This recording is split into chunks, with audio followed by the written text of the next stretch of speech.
Ayahku adalah dewa perang. Bab 339. Di depan ada lift. Ding. Pintu besi terbuka. Beberapa orang buru-buru keluar, dipimpin oleh Zhao Lei. Dia adalah CEO Hongyi Real Estate, anak perusahaan Tianzuan. Pan Xiaxia tercengang saat melihatnya. Bagaimana? Apakah Tuan Zhao benar-benar ada di sini? Zhao Lei melihat Pan Xiaxia, melihat ke atas dan ke bawah, dan bertanya dengan aneh, "Nona Pan, apakah Anda dirampok?" Pan Xiaxia kemudian memikirkannya, sangat mustahil bagi Tuan Zhao dipanggil oleh Guan Qianjun. Bagaimana bisa Tuan Zhao, yang begitu menyendiri dan superior, menelepon saya hanya dengan satu panggilan telepon? Itu pasti suatu kebetulan. Zhao Lei di sini untuk memeriksa pekerjaan atau sesuatu. Dia segera berkata, "Tuan Zhao, Anda datang tepat waktu. Izinkan saya memberitahu Anda, ada ayah dan anak perempuan pencuri di sini. Dia sebenarnya mencuri kartu properti Anda dan datang ke sini untuk membuka pintu dan mencuri barang. Untungnya, saya menemukannya lebih awal dan tidak menimbulkan kerugian apapun bagi Anda. Saya baru saja akan menelepon perusahaan pengelola properti dan Anda datang ke sini. Tuan Zhao, ini sedikit penghargaan bagi saya. Ada yang harus saya lakukan." Awalnya, Pan Xiaxia ingin mengambil kesempatan ini untuk meminta bantuan Tuan Zhao dan berhenti mengejar uang sewanya untuk sementara waktu dan membiarkannya santai saja. Bukankah ini hanya masalah perkataan Tuan Zhao? Tetapi, berikutnya, dia tercengang lagi. Kali ini, saya sangat terkejut. Kata-kata yang tidak dia selesaikan semuanya tersangkut di tenggorokannya. Dia benar-benar melihatnya. Zhao Lei melangkah menuju Guan Qianjun, tubuhnya masih setengah pendek. "Tuan Guan, jika Anda menelepon saya akan segera berada di sini, tanpa henti. Apa yang Anda ingin saya katakan? Saya pasti akan segera melakukannya." "Guan, Tuan Guan." Pan Xiaxia terbakar di luar dan empuk di dalam. Sebelumnya, Tai Ao, bos dari pendekar film dan televisi, juga memanggil pria bernama Guan, Tuan Guan, dengan hormat. Sekarang, bos real estate Hongyi juga memanggilnya Tuan Guan, mana yang terlihat lebih hormat. Pan Xiaxia sekali lagi meragukan kehidupan. "Bahkan, saya merasa hidup ini penuh dengan kebencian. Tuan Zhao." Dia sebenarnya dipanggil oleh Guan Qianjun di telepon. Guan Qianjun tersenyum tenang, "Tidak apa-apa. Wanita itu hanya curiga begitu banyak kartu kamar di tanganku yang dicuri. Aku tidak ingin disalahpahami, jadi biarkan kamu menjelaskannya." Zhao Lei segera menoleh. "Saya hanya ingin menegur Pan Xiaxia yang buta." Guan Qianjun berbicara lagi. "Katakan saja padanya bahwa saya memang pemiliknya, dan saya membeli seluruh bangunan." Zhao Lei tertegun sejenak dan bertanya-tanya. Faktanya, dia tidak tahu persis identitas Guan Qianjun, tapi itu jelas bukan masalah kecil. Bahkan Ketua Qi Kunlun menghormati Tuan Guan dan mengatakan bahwa apapun yang Tuan Guan katakan kepadanya, dia akan patuh dan melakukan yang terbaik. Zhao Lei juga mendengar bahwa seorang selebriti super misterius membeli berlian itu, dan Qi Kunlun hanya berdiri di depannya. Jadi, Tuan Guan mungkin adalah selebriti super itu. Seluruh Tianzuan adalah miliknya, belum lagi Howard Johnson Mansion yang kecil. Mengapa Anda ingin mengatakan bahwa Anda membeli sebuah bangunan? Apakah ini terlalu sederhana? Tetapi, siapapun yang bisa menjadi bos besar memiliki temperamen yang aneh. Atau mungkin memiliki makna yang lebih dalam. Zhao Lei mengangguk cepat, ya, Tuan Guan membeli gedung ini. Dia adalah pemiliknya. Seluruh bangunan itu milik Tuan Guan. Bagaimana dia bisa mencuri kartu kunci ini? Nona Pan, jangan hanya berbicara omong kosong tanpa mengetahui apapun, dan segera minta maaf kepada Tuan Guan. Pan Xiaxia, ini. Kepalanya terasa pusing. Matanya menjadi gelap. Tapi dia masih tidak percaya. "Tuan Zhao, apakah Anda bercanda? Dia benar-benar membeli seluruh bangunan. Itu saja. Berapa biayanya? Dia tidak bisa punya banyak uang." Zhao Lei memandangnya dengan jijik dan hampir berkata, "Tidak peduli betapa cantiknya seorang wanita, rambutnya panjang tetapi pengetahuannya pendek. Ah, jangan bicara tentang gedung ini, jangan bicara tentang keseluruhan Howard Johnson Residence, atau bahkan, jangan bicara tentang keseluruhan real estate Hongyi. Sangat mungkin bahwa seluruh Tianzuan adalah Tuan Guan." Dia berkata dengan wajah muram, "Nona Pan, dengan segala hormat, Anda benar-benar picik.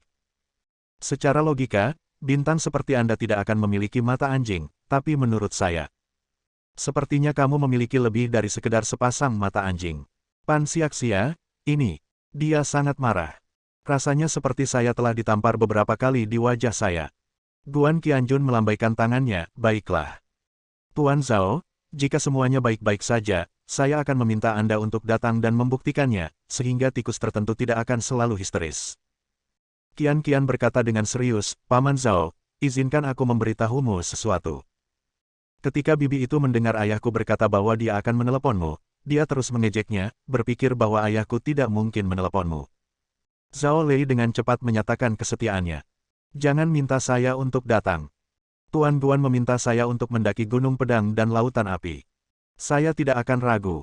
Merupakan kehormatan bagi saya untuk melayani Tuan Guan. Juga, Tuan Guan, jangan memanggil saya Tuan Zhao. Saya tidak dapat memikul tanggung jawab. Panggil saja aku Xiao Zhao mulai sekarang. Jika menurutmu aku lebih tua, kamu bisa memanggilku Lao Zhao. Pan Xiaxia menjadi semakin pusing setelah mendengar ini. Apakah ini masih CEO sebuah perusahaan real estate besar? Bagaimana kamu bisa begitu tidak tahu malu? Pada saat yang sama, dia merasa ada yang tidak beres lagi. Bahkan jika Guan Qianjun kaya dan membeli seluruh bangunan, dia tidak akan mampu membuat Zhao Lei begitu hormat. Ini rasanya seperti menjilat anjing, seolah dia ingin memperlakukan Guan Qianjun sebagai seorang kaisar. Kemudian, Guan Qianjun meminta Zhao Lei untuk sibuk. Zhao Lei dengan hormat mengundurkan diri. Sebelum mengundurkan diri, dia dengan dingin meminta Pan Xiaxia untuk meminta maaf kepada Guan. Pan Xiaxia harus meminta maaf. Ini pemiliknya. Ini benar-benar seperti tuan tanah super. Zhao Lei pergi, tapi Pan Xiaxia masih di sana dengan bodohnya. Hei, bibi kecil, ayahku benar-benar membeli sebuah bangunan. Paman Zhao membuktikannya, jadi apakah kamu ingin mencuci kaki ayahku sekarang? Qian bertanya sambil tersenyum. Pan Xiaxia sangat marah. Lagi pula, aku juga bintang wanita terpanas di kota Yunhai. Kamu ingin aku mencuci kaki dengan sutra gantung. Tapi kemudian saya memikirkannya, itu tidak benar. Ini bukan benang gantung. Dia memiliki seluruh gedung apartemen mewah. Kekayaan bersihnya lebih dari 10 miliar. Tiba-tiba saya merasa bahwa saya cukup layak untuk membasuh kakinya. Lagi pula, entah itu Tai Lingyun atau Tuan Muda Wang, mereka berdua sangat lemah dibandingkan dia. Sementara dia ragu-ragu, Guan Qianjun berkata dengan tenang, Qian, dia tidak layak untuk membasuh kakiku. Tiba-tiba, Pan Xiaxia berubah dari ragu-ragu menjadi berkedut. Bajingan, mengatakan hal seperti itu. Dia sangat marah sampai dia hampir menitikkan air mata. Dia adalah seorang bintang, tapi dia sombong dan lembut. Tidak peduli berapa banyak orang kaya generasi kedua yang membasuh kakinya, dia merasa tidak layak. Pria ini sebenarnya mengatakan bahwa dia bahkan tidak layak untuk mencuci kakinya. Namun hal ini tidak lagi terjadi. Dia tidak berani membantah, jadi dia menarik napas dalam-dalam, menoleh tanpa suara, dan terlatih-tatih ke arah itu. Qian adalah seorang anak kecil yang mudah diliputi rasa simpati. Melihat Pan Xiaxia berjalan dengan menyedihkan, kakinya masih berdarah, dan ada bekas darah di lantai ketika dia menginjaknya, dia berkata, Ayah, mengapa kita tidak memberinya uang sewa 3 bulan? Guan Qianjun bersenandung, oke, dengarkan putriku yang berharga. Pan Xiaxia berhenti, berbalik sedikit, dan berkata dengan keras kepala, terima kasih. Saya, Pan Xiaxia, tidak pernah memanfaatkan orang lain. Saya akan membayar Anda setiap sen dari sewa, tapi... Saat dia berbicara, nadanya menunjukkan sedikit rasa kasihan. Bisakah kamu menunggu lebih lama lagi? Aku akan membayarnya bulan depan. Aku berjanji akan membayarnya dalam 4 bulan. Bab 340. Guan Qianjun setuju. Kembali ke kamar, Pan Xiaxia duduk kosong di sofa untuk waktu yang lama. Melihat kakinya yang berdarah dan masih berdenyut, dia tidak berpikir untuk membalut lukanya. Apa yang berputar-putar di benak saya ternyata merupakan pemikiran yang menakutkan. Jika orang itu meminta saya untuk mencuci kakinya, apakah saya akan mencucinya? Saya khawatir itu akan terjadi. Dia terkejut pada dirinya sendiri. Setelah beberapa saat, seorang gadis jangkung dan kurus muncul di benaknya, terengah-engah. Saudari Sia-Sia, kenapa kamu tidak menjawab teleponnya? Aku punya kabar baik yang ingin kuberitahukan padamu. Ada sebuah drama. Meskipun tidak sebagus, aku kaya, itu juga produksi besar, dan para investor ingin menemukanmu. Mata Pan Xiaxia berbinar dan dia tiba-tiba merasa energi. Tapi ketika dia bertanya, dia merasa sedikit tidak senang. Karena drama ini diperkenalkan kepada investor oleh Tuan Wang yang sebelumnya ingin mendukungnya. Tuan Muda Wang juga berinvestasi dalam bidang penjualan tiket. Keluarga Wang juga merupakan salah satu dari 7 keluarga besar. Meski berada di peringkat terbawah, namun masih cukup kuat.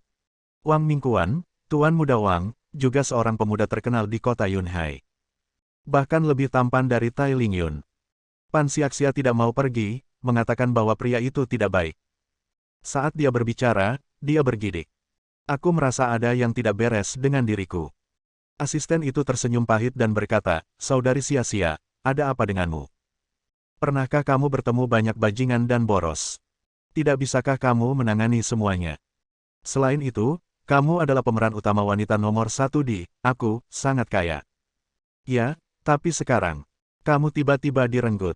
Sekarang seluruh kalangan mengetahuinya, dan itu akan berdampak negatif padamu. Jika kamu tidak segera menemukan film serupa, aku khawatir kamu. Saat dia berbicara, dia tidak berani melanjutkan. Tapi maknanya sudah jelas. Pan Xiaxia juga mengetahui taruhannya dengan sangat baik. Dia juga tersenyum pahit dan mengangguk dengan enggan, baiklah kalau begitu. Saat dia mengucapkan 3 kata ini, sosok Guan Qianjun tiba-tiba muncul di benaknya. Bahkan, ada juga 4 kata, film dan televisi Qian-Qian. Ketika Guan Qianjun mengatakan bahwa film dan televisi Qian-Qian menginvestasikan 20 juta, Pan Xiaxia tentu saja tidak mempercayainya. Orang super kaya dengan bangunan bernilai puluhan miliar dolar hanya akan menginvestasikan 20 juta untuk memulai perusahaan film dan televisi. Jika Anda dapat menandatangani kontrak dengan film dan televisi Qian-Qian, Anda akan memiliki masa depan yang cerah, bahkan jika Anda berada di urutan kedua setelah Li Rumeng. Pan Xiaxia bahkan lebih tidak menentu lagi. Ujung lainnya, Guan Qianjun memilih 2 apartemen yang berdekatan. Salah satunya adalah yang terbesar di lantai 50. Itu adalah dupleks 3 lantai dengan taman langit dan pemandangan laut yang tak tertandingi. Cukup bagus sebagai lokasi kantor perusahaan film dan televisi. Jika apartemen ini disewakan, biayanya hampir 100.000 yuan sebulan. Termasuk satu lagi yang dijadikan asrama aktor, biayanya 150.000. Setelah melakukan seleksi, kebetulan Shen Feixue menelepon dan bertanya apakah dia sudah memutuskan jenis bisnis apa yang ingin dia lakukan. Guan Qianjun menjawab sambil tersenyum, saya sudah memikirkannya. Jika saya ingin melakukannya, saya akan menjadi besar. Saya membuka perusahaan film dan televisi, dan nama saya Qian-Qian. Kemudian, dia mendengar suara pop dari sana. Shen Feixue sepertinya telah menyemprotkan sesuatu. Dia tidak bisa tertawa atau menangis, Guan Qianjun, apakah kamu lelucon yang dikirim oleh monyet? Dengan 20 juta, kamu memulai perusahaan film dan televisi. Apa yang tidak mudah dilakukan, kamu ingin membuat film dan televisi. Bahkan dengan 20 juta, kamu tidak akan bisa pergi jauh. Guan Qianjun berkata, saya bisa melakukannya, jangan khawatir. Pembuatan film adalah industri yang sangat menguntungkan saat ini. Kita tidak berbicara tentang bioskop, mari kita bicara tentang film online besar. Anda dapat menghasilkan jutaan dengan mengenakan biaya per klik.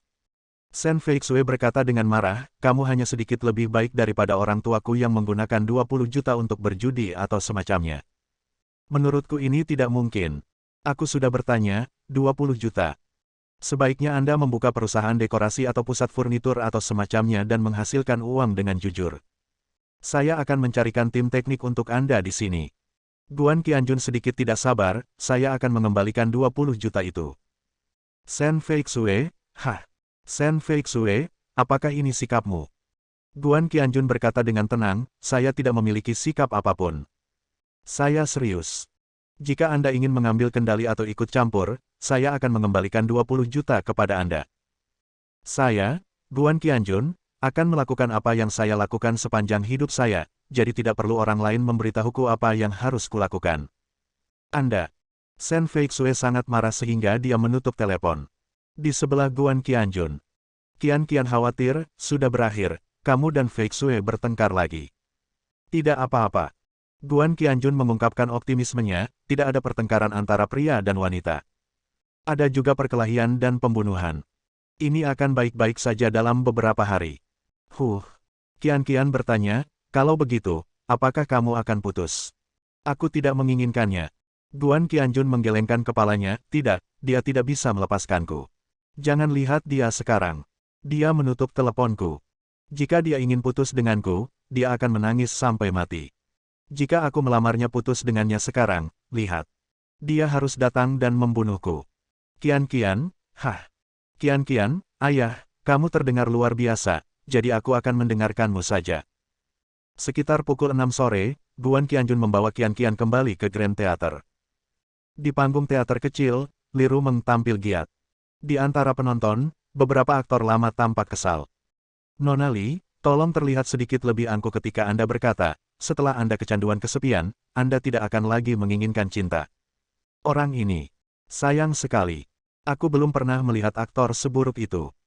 Pantas saja dia telah bekerja sebagai pemeran tambahan selama bertahun-tahun dan masih belum membaik. Mengapa kamu ingin dia menjadi pemeran utama wanita? Saya bilang Tuan Tai, Anda punya uang tapi tidak ada tempat untuk membakarnya kan? Nona Pan, yang sebelumnya sangat baik, kenapa Anda meninggalkannya sendirian? Aku berjanji. Li Rumeng ini, biarkan dia berperan sebagai pemeran utama wanita, dan kamu tunggu saja sampai bangkrut.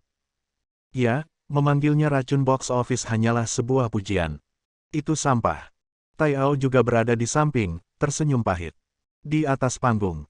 Li Rumeng juga mendengar semua ini, wajahnya pucat dan dia berkeringat dingin. Dia mengertakkan gigi dan berlatih sesuai instruksi guru berulang kali, tetapi dia selalu dikritik. Guan Qianjun dan Qian duduk diam di barisan belakang dan memperhatikan dengan dingin. Akhirnya, seorang aktor tua tiba-tiba berdiri dan melambaikan tangannya dengan penuh semangat. Saya tidak tahu bagaimana cara mengajar orang bodoh seperti itu. Itu sangat bodoh. Bahkan jika Anda tidak memiliki latar belakang profesional dan tidak memiliki pelatihan profesional, tetapi Anda telah menjadi aktor grup selama 6 atau 7 tahun, Anda tidak bisa tampil seburuk itu. Ya. Kamu belum pernah makan daging babi, tapi kamu selalu melihat babi berjalan, kan?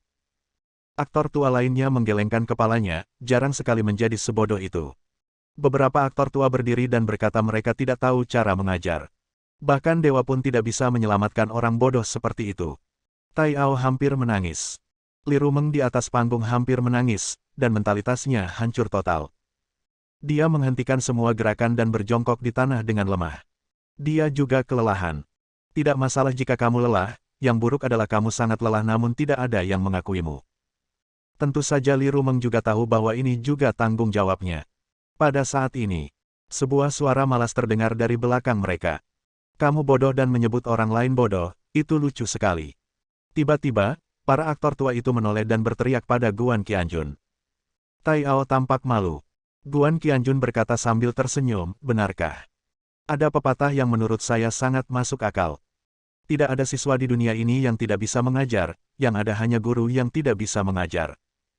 Kalian jelas-jelas guru yang tidak tahu cara mengajar, tapi tidak masalah, saya akan mencari seseorang yang bisa mengajar. Pada titik ini, para aktor lama semakin marah. Bersambung.